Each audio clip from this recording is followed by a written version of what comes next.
원리로 이해하는 양쌤의 중학교 과학인강 4. 염기는 공통적인 성질이 있어 두 번째 시간 공부를 하도록 하겠습니다.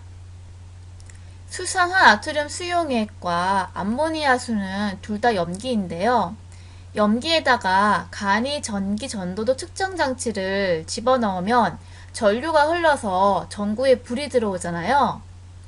그랬을 때 실험을 해보면 수산 나트륨 수용액과 암모니아 수 중에서 어느 수용액에서 더 전류가 세게 흘러서 불이 더 밝게 들어오는지 확인하는 실험을 보도록 하겠습니다. 염기 수용액은 어떤지 알아볼까요? 강한 염기인 수산화나트륨 수용액과 약한 염기인 암모니아수가 같은 양만큼 담긴 비커에 전기 전도도 장치를 넣어 변화를 관찰합니다. 강한 염기인 수산화나트륨 수용액이 약한 염기인 암모니아수보다 빛의 세기가 강하죠. 방금 실험에서 본 것처럼 수산화나트륨 수용액이 암모니아수보다 간이 전기 전도도 측정 장치에서 불이 더 밝게 들어왔어요. 그 얘기는 전류가 더 세게 흘렀다는 얘기인 거죠. 자, 그 이유는 그림에서 보다시피 수산나트륨 NaOH를 물에 넣게 되면 Na 플러스와 OH 마이너스로 이온화가 되는데, 그런데 보다시피 대부분이 이온화가 된 걸 볼 수 있고요. 반면에 암모니아 NH3를 물에 넣게 되면 대부분이 NH3 분자 상태로 남아있고 일부만 NH4 플러스와 OH 마이너스로 이온화가 되는 걸 볼 수가 있어요. 자, 그럴 때 이온은 전하를 띠고 있기 때문에 양이온은 마이너스 극으로 음이온은 플러스 극으로 끌려가면서 전류를 흐르게 하잖아요. 반면에 분자의 경우에는 전하를 띠고 있지 않죠. 그래서 분자는 플러스 극이나 마이너스 극으로 끌려가지 않기 때문에 전류가 흘러가는 데에 도움을 주는 게 아니잖아요. 결과적으로 수산화나트륨 수용액의 경우에는 대부분이 이온화를 해서 이온의 수가 많기 때문에 이 회로에 전류가 세게 흘러서 전구의 불이 더 밝게 들어왔던 거고, 암모니아 수의 경우에는 일부만 이온화해서 이온의 수가 적으니까 전류가 약하게 흐르는 거죠. 그래서 전구의 불이 더 약하게 들어왔던 거예요. 학습지 3번의 염기의 세기를 보면요. 아까 봤던 것처럼 수산화나트륨 NaOH는 물에 녹으면 대부분이 Na 플러스와 OH 마이너스로 이온화를 하게 되고, 그래서 OH 마이너스를 많이 내놓는 염기인데 이런 염기를 강염기라고 하는 거예요. 염기성은 지난 시간에 배웠죠? 염기가 나타내는 공통적인 성질을 얘기하는 거고, 염기성을 나타내게 하는 입자가 OH 마이너스였잖아요. 그래서 강염기는 OH 마이너스가 많이 있으니까 염기성을 강하게 나타내게 되는 거예요. 그래서 강한 염기니까 강염기라고 얘기를 하는 거고요. 강염기의 특징은 이온의 수가 많으니까 전류가 강하게 흐른다. 아까 실험에서 봤던 것처럼 그런 특징이 있고, 그래서 강염기의 예로는 수산화나트륨, 그리고 수산화칼륨, KOH, 수산화칼슘, CaOH2 등이 강염기에 속하는 거예요.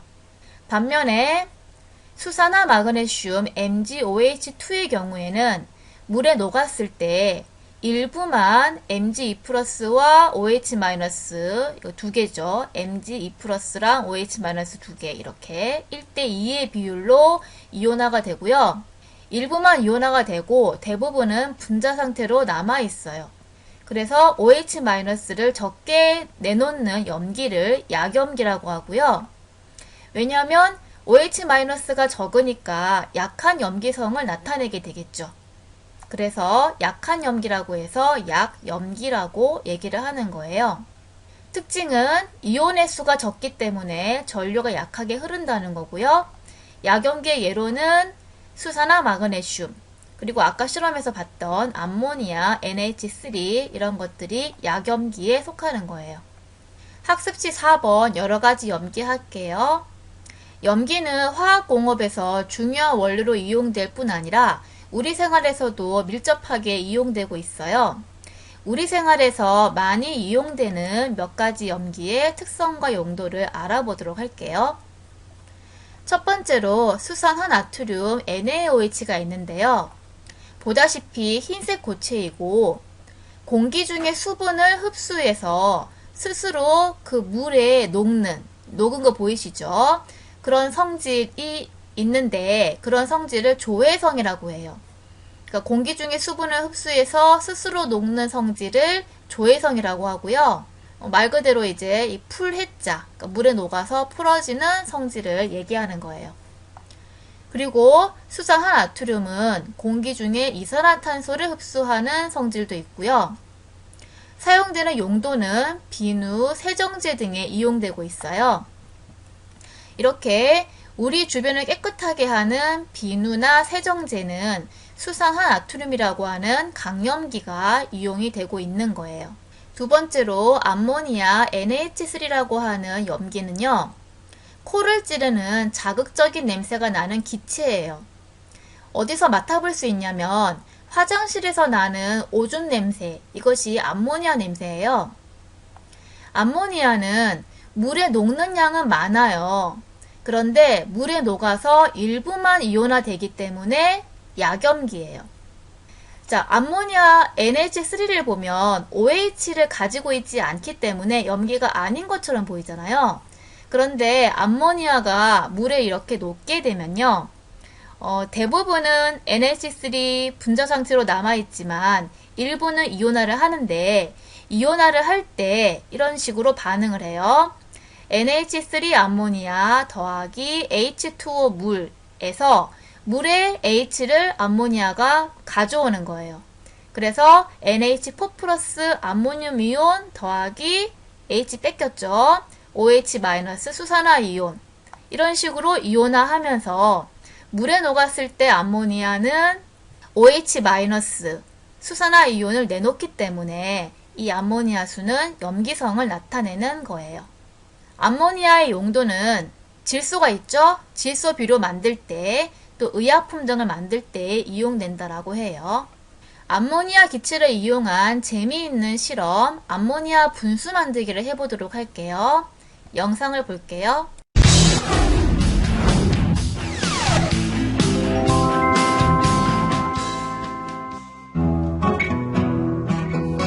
암모니아가 물에 잘 녹고 페놀프탈레인 용액을 붉게 변화시키는 성질을 이용하여 암모니아 분수를 만드는 실험을 해보겠습니다. 페트병 뚜껑에 빨대를 꽂고 그 옆에 주사 바늘도 꽂습니다.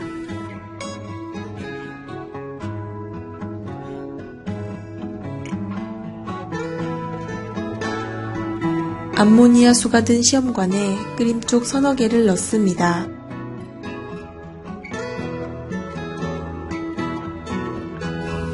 암모니아 수가 든 시험관을 스탠드에 장치합니다. 페트병을 거꾸로 세워 암모니아 수가 든 시험관 입구에 댑니다. 알코올 램프에 불을 붙인 후 암모니아 기체를 충분히 모읍니다. 페트병 뚜껑을 막고 물이 들어있는 주사기를 주사기 바늘에 꽂습니다.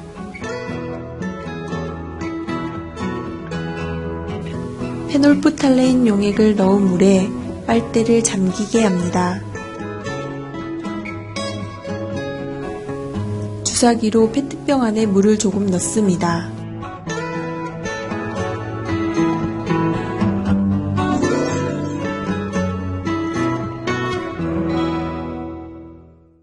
실험에서 암모니아 분수가 만들어지는 걸 봤는데요. 이런 현상이 생기는 이유에 대해서 알아보도록 할게요.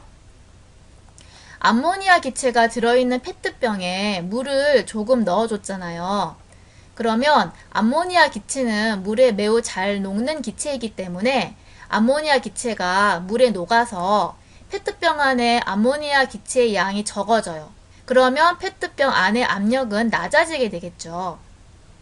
그래서 결과적으로 페트병 안의 압력은 밖에 이 대기압보다 낮아지게 돼요. 그러면 비커 속의 물이 대기압에 눌려서 빨대를 통해서 빨려 올라가기 때문에 이렇게 물이 빨대를 통해서 나오니까 분수가 생겼던 거고요. 그랬을 때 이 물에 녹은 암모니아 수는 염기이기 때문에 여기에 있던 그 페노프탈레인의 색깔을 붉은색으로 변화시키겠죠. 그래서 붉은색 분수가 뿜어져 나왔던 거예요. 자, 세 번째로 수산화칼슘 CaOH2라고 하는 염기에 대해서 알아볼게요. 수산화칼슘은 석회라고도 하는데 이 수산화칼슘은 흰색 고체예요. 영상으로 확인해 볼게요. 여기 보다시피 석회라고 하는 게 수산화칼슘 CaOH2인데 흰색 고체인 걸 볼 수 있죠. 이런 석회는 예전부터 붙이는 데 사용했던 염기예요. 그래서 염기성 물질인 석회는 반죽으로 만들면 접착력이 좋기 때문에 오래전부터 이 건축물을 쌓는데 이용이 되는데 우리나라 전통 기와도 그 석회 반죽을 이용해서 이어 붙인 거예요. 그렇게 접착력이 있는 성질이 있는 게 석회이고요. 이 수산화칼슘은 물에 녹이면 물에 녹는 양은 적어요. 그런데 물에 녹은 것은 대부분이 이온화가 되기 때문에 강염기에 속하는 거고요. 수산화칼슘을 물에 녹인 수용액을 석회수라고 하는 거예요. 수산화칼슘이 석회니까 물에 녹았으니까 석회수라고 얘기를 하는 거고요. 석회수는 우리 많이 사용해 봤잖아요. 석회수는 이산화탄소와 반응하게 되면 여기 반응식이 있죠. CaOH2 더하기 CO2를 하게 되면 H2O 하고 여기에 O, 3. 그때 CaCO3 탄산칼슘이 흰색 앙금이잖아요. 이렇게 흰색 앙금이 생성되기 때문에 뿌옇게 흐려지는 성질을 갖는 거예요. 그래서 석회수는 이산화탄소를 확인하는데 이용되고 있죠. 예를 들어서 석회수에 입김을 후 이렇게 불어 넣어요. 그러면 석회수가 뿌옇게 흐려지는 걸 볼 수 있는데 이걸 통해서 우리가 후 하고 내뱉는 그 날숨에는 이산화탄소가 들어있는 것을 석회수가 뿌옇게 흐려지는 걸 통해서 확인을 할 수가 있다는 거예요. 자, 그러면 석회수를 만드는 것과 또 석회수로 날숨을 불어 넣는 모습을 실험을 통해 확인해 보도록 할게요. 석회를 물에 넣고 약숟가락으로 저으면서 녹입니다.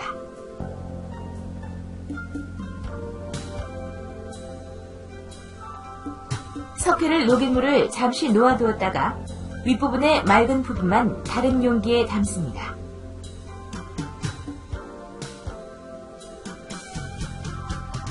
아주 물이에요. 물 같아요? 투명해요? 마셔. 아니 마시지 마. 투명한 상태죠? 네. 자, 투명한 석회수가 어떻게 되는지 직접 이산화탄소로 풀어보겠습니다. 네, 마시지 말고요.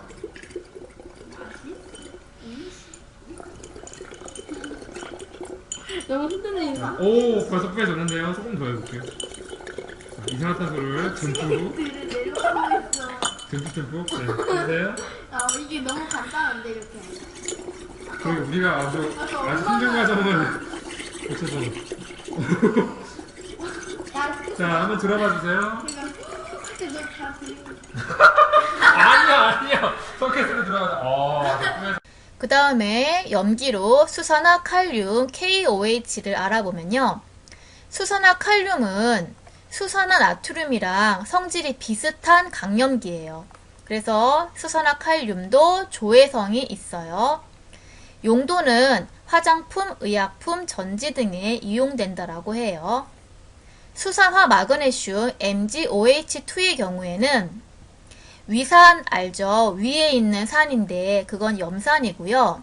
위산이 과다하게 나와요. 그러니까 위에서 염산이 과다하게 많이 나오게 되면 이 염산은 강산이니까 속이 쓰리겠죠.